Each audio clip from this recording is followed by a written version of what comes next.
Ukraine has made a breakthrough in its relations with America as both Russia and Ukraine continue to make advances on the battlefield.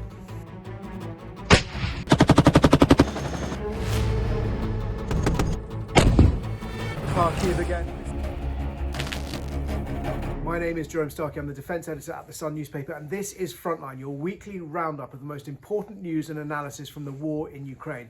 And today we're speaking to you from northeastern Donetsk province, near Ukraine's front lines, and I'm speaking to you from the ruins of what used to be a sort of Butlin-style holiday camp in the forest, which was used by Russian soldiers when they occupied this town, and parts of it, but not all of it, were destroyed during the liberation, when Ukraine retook this position. These buildings which have been made a position from Russian forces. We're going to start today with what's been going on the battlefields, although perhaps the most important developments have been taking place outside Ukraine in the diplomatic relationships between Kyiv and Washington. We'll start with the battlefield because that's where I am and that's what we've been seeing. Ukraine has survived and endured one of the largest weeks of bombardments by Russian Shahed drones, the one-way kamikaze attack drones manufactured originally in Iran. The Shahed drones, some 267, were unleashed at targets across Ukraine on the eve of the third anniversary, and then a few days later another wave of almost 200 of these drones hitting energy infrastructure targets, including Ukraine's energy infrastructure. Ukraine, as ever, continuing to hit back with its long-range strikes, one of those hitting the Ryazan oil refinery southeast of Moscow, one of the most important oil production sites inside Russia, part of that long-running campaign that we've talked about many times. In terms of who's moving where on the battlefield, you can see conditions here are really hard. It is freezing cold. Soldiers on the front line, and we've met them, are living in really brutal conditions. We spoke to medics who said among the many trauma injuries they're treating, they're also dealing with trench foot and frostbite as soldiers live in these freezing cold conditions. Temperatures plunging to about -12, -14 degrees Celsius. Ukraine has made some advances near Toretsk and Pokrovsk in the sort of eastern Donetsk front. Both of those have been a focus for many months. Specifically, Ukraine said it managed to liberate the settlement of Kotline, which is near southwest of Pokrovsk town. That was a pretty marginal advance, a tiny settlement. Ukraine has managed to push Russian forces back up to a railway line, according to the best mapping and information we can see at the moment. That was part of Russia was trying to advance southwest of Kharkiv. That's all part of its attempt, perhaps, to bypass the major settlements and try and surround them. But meanwhile, Russia continues to advance as well. It's made other gains around Pokrovsk, Kharkiv, and Velika Novosilka. In Konstantinivka, which is a short drive from where I'm talking to you today, at least 5 people were killed in a massive bombardment on February the 26th. And as I'm standing here, you may not be able to hear, but I can hear the crump of what sounds like anti-aircraft guns in the distance. And while we've been here these last few days, we've got used to hearing the boom and the thunder of huge Russian airstrikes nearby. The war is raging, but just as important are the developments which have been happening outside Ukraine as well. Ukraine has agreed to the terms of a minerals deal with America, which seems to be fundamental to securing US support and goodwill from President Donald Trump. This is a major breakthrough because it appears to effectively broker some kind of peace between Ukraine and America after the topsy-turvy week of extraordinary pronouncements and actions from Donald Trump, where we saw him making that phone call to Putin. We saw his Secretary of State Marco Rubio meeting his Russian counterpart in Saudi Arabia without Ukraine. We're now expecting President Zelensky in the White House not only to meet Donald Trump, but to sign this deal. And whilst the deal itself stops short of giving Ukraine the security guarantees that Kyiv desperately wants, President Donald Trump has indicated that the presence of Americans, if America can secure financial interest in Ukraine's natural resources, the presence of Americans here involved in that extraction would give America a vested interest in Ukraine's security. It'll be really important when Zelensky meets Donald Trump to see the tone and the nature of that relationship. But of course, it will come after France's President Emmanuel Macron, Britain's Prime Minister Keir Starmer, and NATO Secretary General Mark Rutte have all met Trump in relatively successful meetings. When Trump met Keir Starmer, he was asked by a journalist whether he stood by the phrase dictator. Mr. President, do you still think that Mr. Zelensky is a dictator? Did I say that? I can't believe I said that. Next question. Of course, we all remember Trump called Zelensky a dictator because he said Ukraine hadn't held scheduled elections. Of course it hasn't, because there's a war on. Nonetheless, Trump's response, he said, did I say that? I can't remember. Now, an extraordinary response. You can interpret that perhaps how you like. Either he's very, very forgetful, or perhaps he's not telling the truth. Either way, that is a difficult lesson, or an important lesson nonetheless, for those working with Trump to take away. The fact is, he's mercurial. He says a lot of things. He throws out, he shoots from the hip, but he does appear just as quickly to be willing to row back on it when it suits him. And of course, that meeting with Zelensky will be all important. If he's dropping that claim that Zelensky's a dictator, then that is suggesting that he's ready to improve relations with Zelensky. But we can't escape the fact that the two men do have history.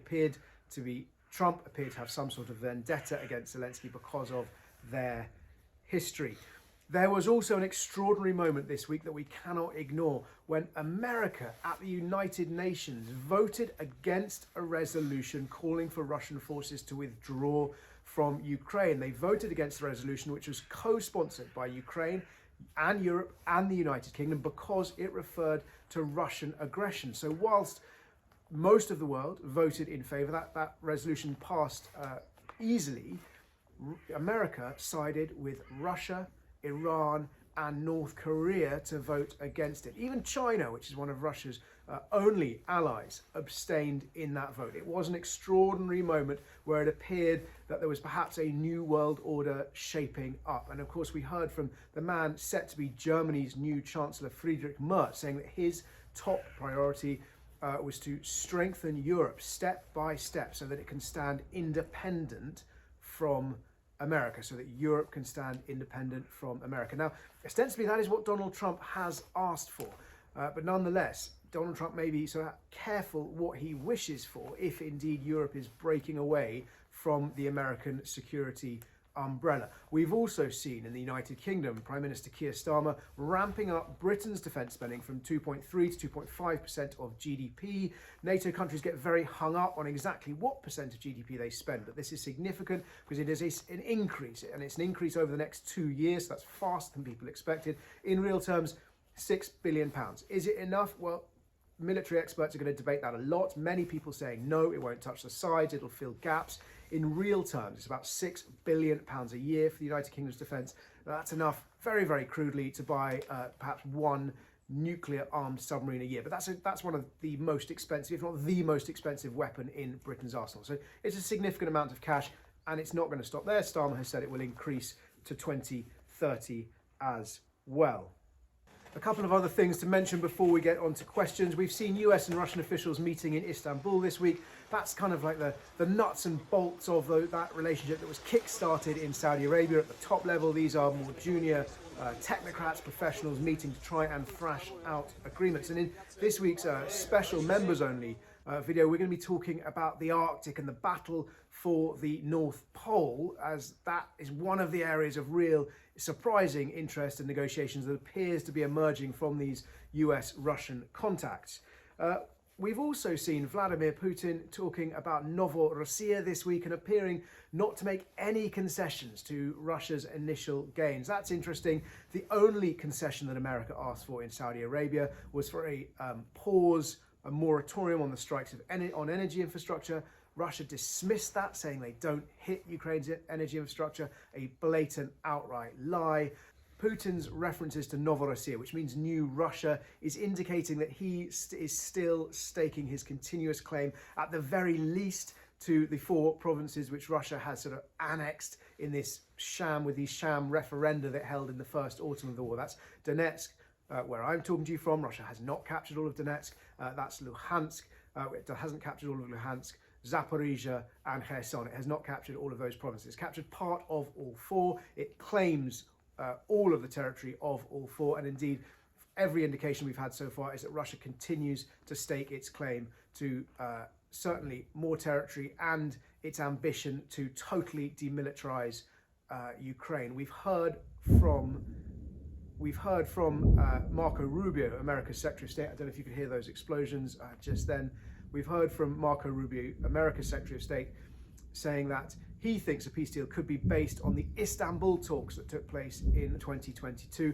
That's upset people in Ukraine because those talks, that they were not agreed. There were peace talks between Russian and Ukrainian officials that took place in Istanbul. There was an outline agreement, but it was never agreed, an outline plan which was not agreed. And the reason it wasn't agreed was because among its many clauses, it effectively described the capitulation, the unilateral disarmament of Ukraine, and Ukraine never agreed to those terms. So the suggestion that that might be the model for a peace agreement moving forward, especially if it doesn't come with security guarantees from America, has caused huge concerns here in Ukraine. A couple of other things just that we've seen on the social media feeds, extraordinary videos always coming out, very rare clips of F-16s in flight. Indeed, a friend of mine, a photographer from the Times newspaper, saw an F-16 flying over him when he was in northeastern Ukraine and managed to get a quick frame of that. We've also seen, or we've heard from France that their Mirage jets, the first French Mirage jets, are now in use defending Ukraine as well. And there have been some images of those, but I have to say it's hard to say conclusively whether or not they are in Ukraine or not. As ever, if you've got any questions, please do ask them in the comments below, and I'll endeavour to answer as many as I can next week, either on the show or I'll get into the comments and I'll answer them there myself.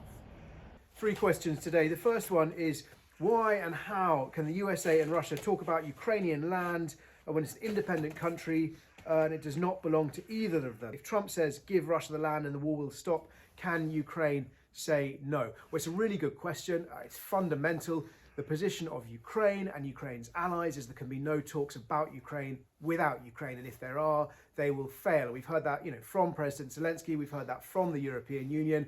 We've heard that from European leaders as well. There is, of course, also in parallel the fundamental truth that America is the most powerful of Ukraine's allies. It can put huge leverage and pressure on Ukraine by withdrawing or withholding its resources and its support. We saw that about a year and a half ago when Republicans in Congress blocked Joe Biden's attempts to give aid. What is happening in Europe is that Europe is looking at ways to increase its defense spending, to increase its ability to give more to Ukraine. And of course, Ukraine is ferociously fast looking at ways that it can increase its own arms manufacturing capabilities as well. So the truth is, Russia and America clearly can talk about Ukraine without Ukraine, but Ukraine and its allies are clamoring and making a good case to be involved. Question number 2, why did Putin steal Crimea? It's a really good question. It goes back to 2014 when the little green men suddenly arrived. Russia denied any involvement, but of course it was Russian special forces going into Crimea. They annexed that territory. They then held sham referenda where there was an overwhelming popular vote allegedly to join Russia, and it became part of sovereign Russia. It was annexed in Russia's constitution. Why does Russia want it? The person asking the question mentions natural resources. Well, that could be part of it. I think there's 2 more fundamental reasons.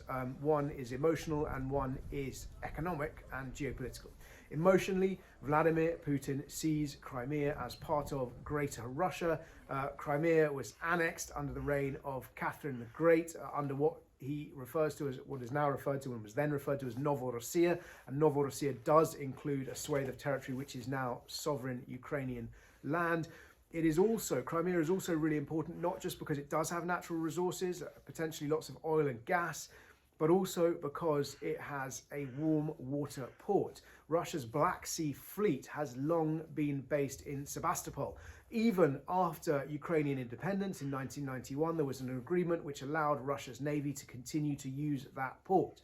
In fact, the full-scale invasion of Ukraine 3 years ago has jeopardized Russia's use of that port, because one of Ukraine's greatest successes of this last 3 years has been to deny Russia control of the Black Sea. Ukraine's campaign, both with sea drones, long-range missile strikes, and various other attacks, has forced Russia's navy effectively to retreat eastwards to the eastern edge of the Black Sea. The final question today is, can anyone call Trump a liar? I mean, it's a good question. Clearly, lots of people are calling Trump a liar, but I suppose perhaps what you're getting down to is, can his counterparts, his peers, other presidents, other world leaders call him a liar? Other world leaders have a clear vested interest, and that includes Vladimir Putin, that includes President Zelensky, that includes the leaders of Europe, have a vested interest in trying to curry favour with Donald Trump. So the reason they're not calling him a liar is they don't want to get into an argument with him. We've seen from the way that Donald Trump has treated Zelensky over the last 2 weeks how Trump treats people he perceives to be hostile or people he has a vendetta against. And what we've actually seen from Emmanuel Macron and Prime Minister Keir Starmer in their dealings with Trump is lavish flattery to try and win him over. But that has also, we saw, for example, Keir Starmer handing over an invitation from King Charles to Donald Trump to have a state visit in the United Kingdom, to come and stay in the royal palaces and all the pomp and ceremony that involves. And Trump appeared to love that. What that also appears to have let those leaders do, Starmer and Macron, is to give them the room to correct Trump where he's wrong. And again, they have to do this delicately, but we've seen both of them calling out Trump's inaccuracies over the nature of UK and European aid, the quantity and the nature of aid. Trump has claimed that America has given more. It hasn't. Trump has claimed that that Europe has given loans, and so that Europe's going to get all of its money back. That's not true. Europe, and including the UK, have given more money to Ukraine than America, and most of that money, the overwhelming majority of that money, is in grant. It's a gift. They're not expecting it back. It's money they've donated for the defense of Ukraine, because they know it's the defense of Europe. If you have any questions, please do ask them in the comments below. Thank you very much for watching. And if you do join Frontline, then you'll be able to see our exclusive members-only content this week about the battle for the Arctic.